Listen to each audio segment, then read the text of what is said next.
Hey, this is the Super Mario Maker Podcast. I'm your host, N64 Josh.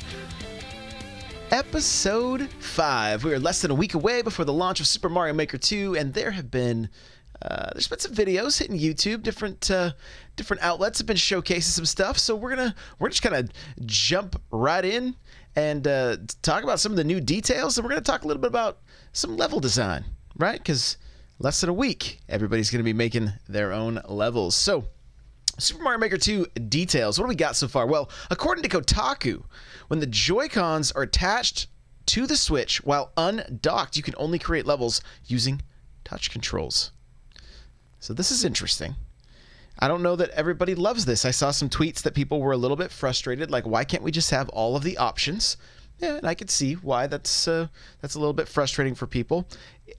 I mean, the other thing that's a little bit frustrating is that we're going to have to go out and buy styluses, right? They're not being, no pre-order bonus or anything here in the States to be able to get the cool stylus.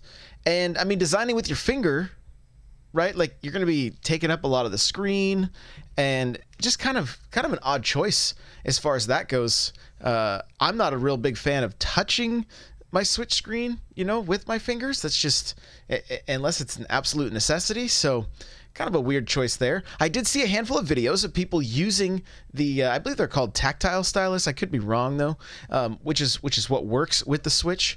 And they seem to work pretty good, at least navigating menus and things like that.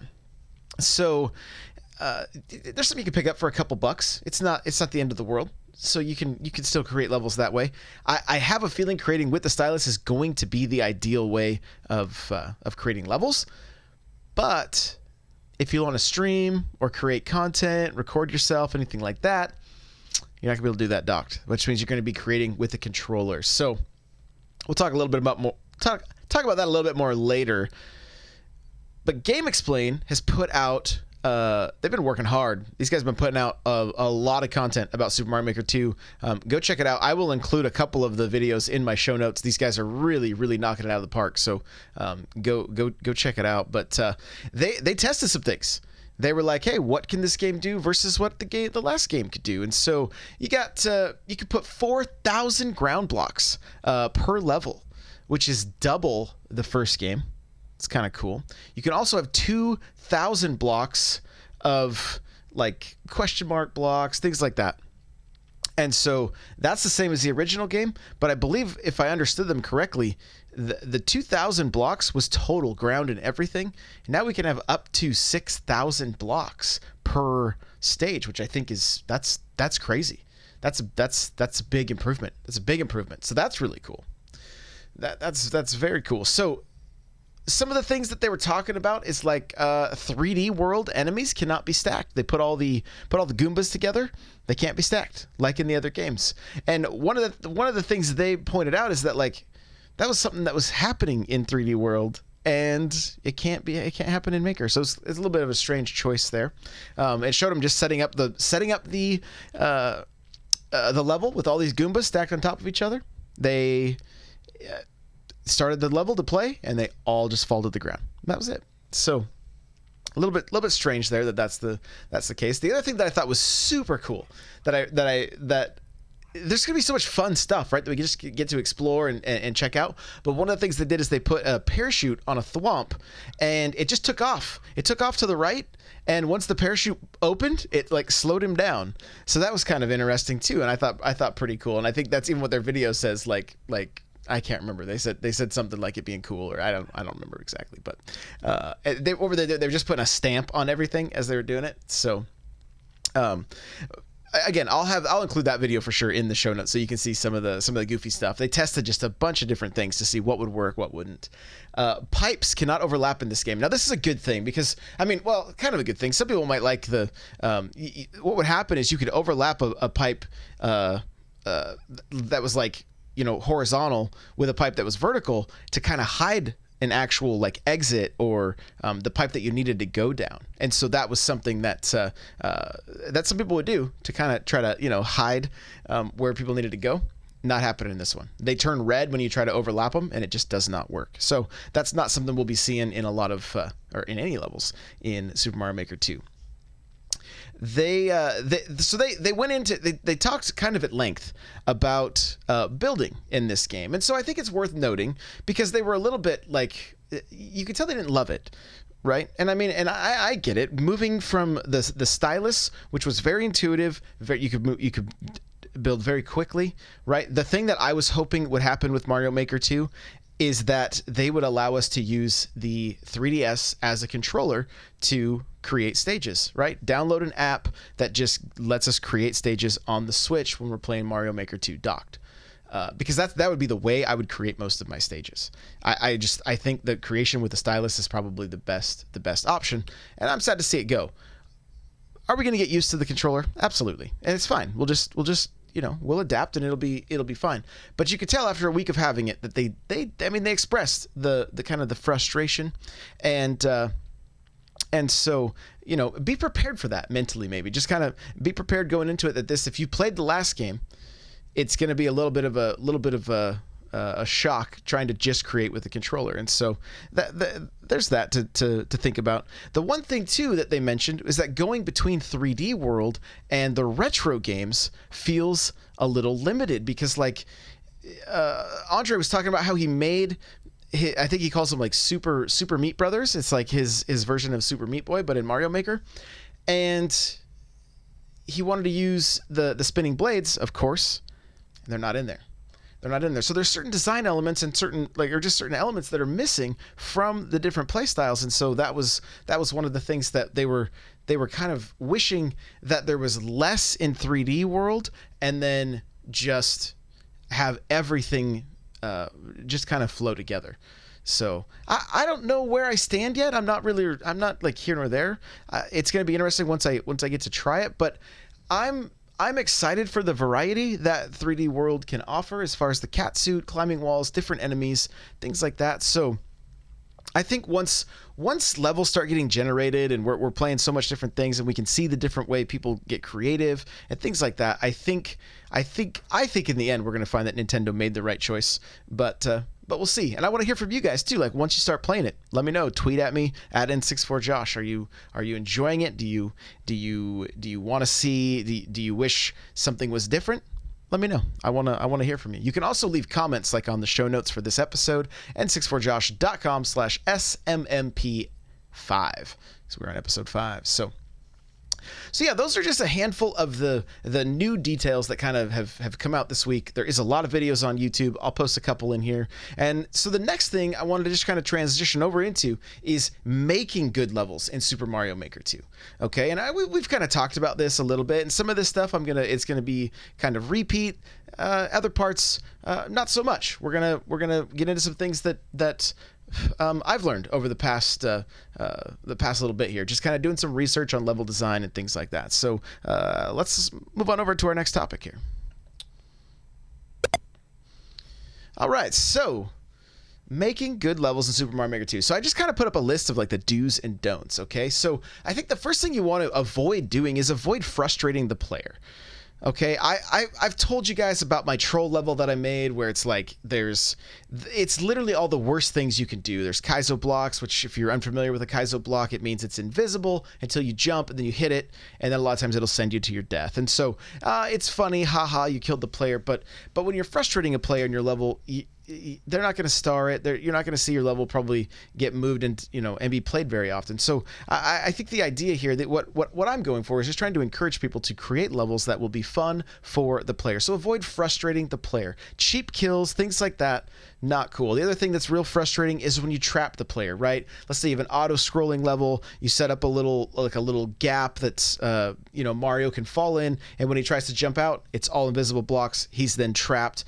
Soft locks are also really kind of like irritating, where you get to a point in a level and then you get trapped. You can't leave, you can't move, and you have to restart. So avoid doing things like that. Okay, avoid the leap of faith.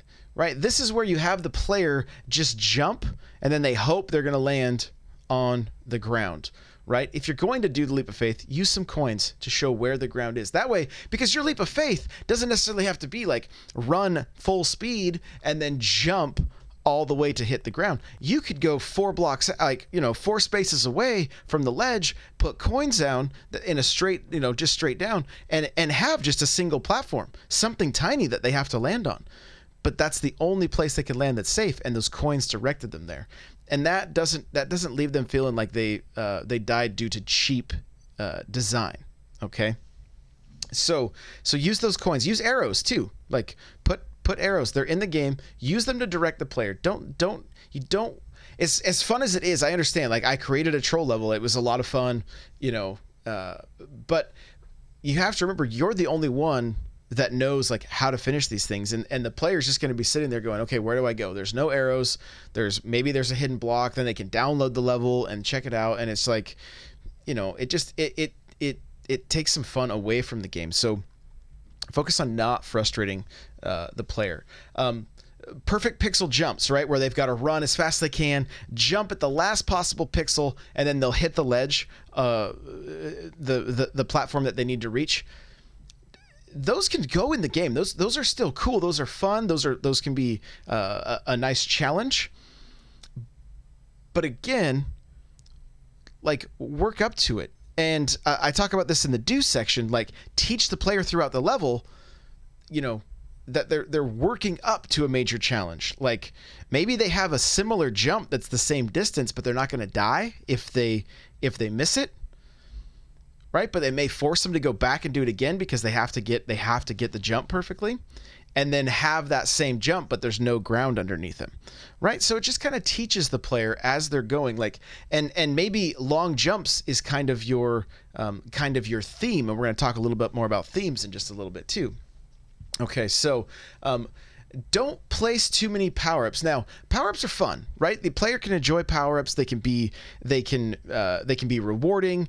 They can offer like that sigh of relief. Like, okay, if I die right now, or if I get hit right now, I'm not going to die. I can continue playing.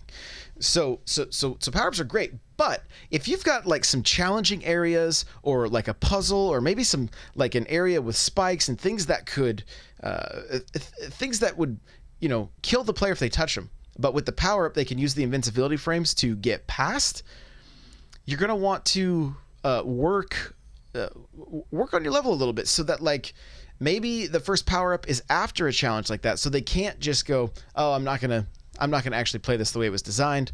I'm going to just walk over the spikes, become small Mario, and then get the other power-up that's right next to it. Like, you kind of want to use power-ups to make it something like you use sparingly, but also reward the player with the power-ups. They're fun, right? You see a fire flower, they're fun. You see the star, they're fun.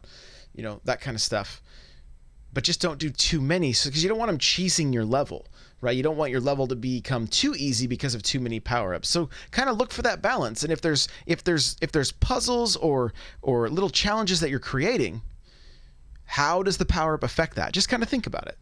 Okay. The last thing I want to say is avoid just the enemy spam, where it's like an entire screen of Goombas, or an entire screen. Like, I know it's kind of fun at first. I think we've even talked about it, but like, I would say kind of get that out of your system, right? Like, think about a good Mario level and what does it consist of? Have you ever really seen just like 150 Goombas on the screen coming at you?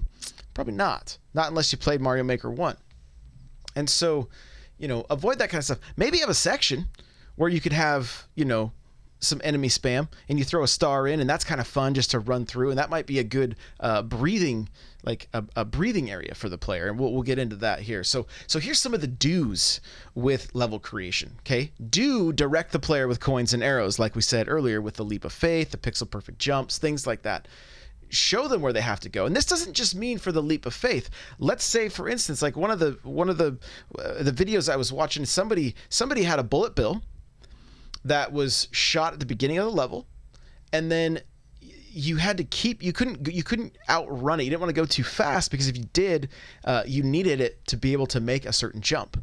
Okay, and so what they did is they they used coins. They made the exact jump that Mario had to make. So this wasn't just one line of coins. This was like an arc of coins to another arc of coins, and then they were on a Yoshi, and then they had another arc where that's where they would jump off of Yoshi, right? And so that arc of coins showed the player exactly where he needed to go to jump on the bullet bill, to then jump off Yoshi, and then hit the goal.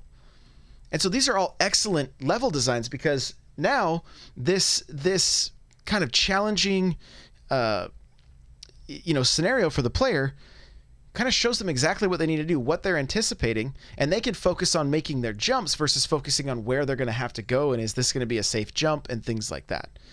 Okay, so we want to just direct the player with the coins and arrows. We've been trained with those coins and arrows for quite a while, right? So just continue that. You don't want to lead the player to their death from coins, because most players assume that coins are leading them somewhere good. Okay, so just keep that in mind. You want to, like, I kind of mentioned this, but like teaching the player throughout the level, working up to one major challenge. And so a level is going to consist of a theme, right? This is something that I think is really important, and it's something that it's in this. I have a Sieve Gaming video, how to design good Super Mario Maker levels. It's embedded in the post here, and one of the things he mentions is having a theme. What's the theme for your level? And this doesn't have to be something that's like, I feel like one of the things to keep in mind with Super Mario Maker levels is that less is more. I feel like an easy way to, just say, oh, I've created something, is just to throw a bunch of stuff at the player and say, good luck, right? Like, think about Mario levels. Think about how many enemies are typically in a Mario level. Like, it's 10 to 20, sometimes tops, maybe less. Maybe you have a pipe that's spitting out Goombas or something like that. But for the most part, there's usually not that many enemies. And so you don't have to have a ton of enemies. And in some cases, and he showcases this in the video, in some cases, like the theme is the dry bones, the turtle. That's the theme. So that's the main enemy you see throughout this. And then maybe you'll see some fireballs. It's a dungeon level. And so that's kind of the main enemy you're going to see. And so you teach the player that, hey, this is who you're going to be dealing with through this stage, right? You might have a level that's themed around lifts that are moving up and down, or platforms that are moving left and right, or, the snake blocks. That might be the theme of your level. Like you can pick a certain item that becomes the theme of your level and then build your level around that. Okay, and he does an amazing job. This Sieve Gaming, I want to make sure I give him full credit for this. Like, he does an amazing job of breaking down a Super Mario 3D, or it's a New Super Mario Bros. Level, I believe. New Super Mario Bros. On the Wii U. He breaks down a level, and it's broken down very simply. You pick your theme, you create challenges and breathing areas. Okay, and this is excellent game design tips. And so again, go watch this video. This isn't my original idea. I watched this video, and I just want to kind of share it with you guys and elaborate on it a little bit. Like, think about you've played Mario in the past, right? You have areas that are very easy. You can take you can take a breath. You can focus on collecting coins. You can look for secrets. You can look for the big gold coins. You can look for, secret areas, check out the pipes to see if there's any that you can go down. Those are breathing areas. And then you have little challenge sections where maybe the game design is actually teaching you something about what you're going to be doing later on. Maybe it's part of your theme where it's like, okay, let's just break this down real simply. Let's say you have a theme of you want to use the lifts. Okay, so you start off the level. There's a lift that you can jump up to maybe get a power up, and then you want to jump over, like maybe a hole in the ground, and then there's a couple coins, and that's kind of like, it's this breathing area, right? You're just kind of showing that the platform is one of the first things they see. That's going to be a theme for this level. And then after they make that jump over the hole, collect the power up, whatever, now it opens up to, there's just a bunch of platforms. And so they've got to make they've got to traverse the platforms. And then there's and however you design that to make it kind of fun, make it a little bit challenging, but not too bad. It's just early on in the stage. Then they get another breathing area where maybe there's a Shelmet that they're going to need later. Maybe there's a Yoshi. Maybe there's a big coin. Maybe there's even a checkpoint, right? Like whatever the case is, but make it kind of like a breathing area, just some breathing room. Maybe it's a pipe they can go down that takes them to another area that's just coins. It's like, oh, hey, here's some just coins. Maybe there's an extra life, things like that. It gives the player a little breathing room before they get to the next challenge. And it's just kind of a back and forth. And it's not like these are really long, like, okay, you need a breathing space of like, allow the player to play 30 seconds in the breathing. No, like give them 10 seconds, right? Give them something they can just run through really quick if they want to and get to the next challenge. And then create a little tougher challenge with the platforms. Maybe there's got to be a little better jump, or maybe you've got to wait for one to go all the way up while one's going all the way down, and you have the timing just perfect, right? And then again, another breathing area, some coins, extra life, power up, Yoshi, whatever it is to kind of reward the player for getting through. And then again, more challenge, breathing challenge, and you can kind of just, and maybe it's going to be the case that it's like breathing area, challenge, breathing, challenge. And that's kind of how this video breaks it down, and it's really, really excellent content. And I do suggest checking it out, just so that we can be creating some of the best levels in Super Mario Maker 2. Okay, so I love this idea of a theme. I think it's great. I think it's something that everybody could run with, especially because I hear so often that people are like, "Oh, I can't create levels. I can't do it." I'm like, "Why can't you create levels?" Well, I'm not creative. Well, just pick a theme and make something around that. Make Goombas the theme and just stomp Goombas, right? Make Yoshi the theme and have some fun doing different things with Yoshi. It doesn't have to be like super elaborate and everybody's going to be so amazed by the way you've designed and put everything everywhere. Like, no, just create fun levels that are challenging and give the player some breathing room so that they can get to the end, and then maybe throw a boss fight in there, or a little puzzle at some point where they can collect different keys to unlock a door that takes them to a room full of coins and things like that. It's just about having like the player having fun, right? And it gives us the opportunity to get creative and have some fun making levels. So that's gonna do it for episode 5 of Super Mario Maker podcast. These are just kind of short and sweet, I know, but that's what I like to do. Just keep it short and sweet. It's all good. Guys, if you want to follow me on Twitter to interact with me, it's at N64Josh. I have a Discord where I'm going to be playing, your guys' levels, getting to know you, n64josh.com/Discord. Next Saturday, we're going to do a long Mario Maker stream where I'm going to be playing user levels, maybe creating some levels, just, hanging out with you guys. Okay? That's going to be next Saturday, this coming Saturday, June 29th, the day after Mario Maker 2 releases. So come hang out. We will see you guys in the next episode. Bye now.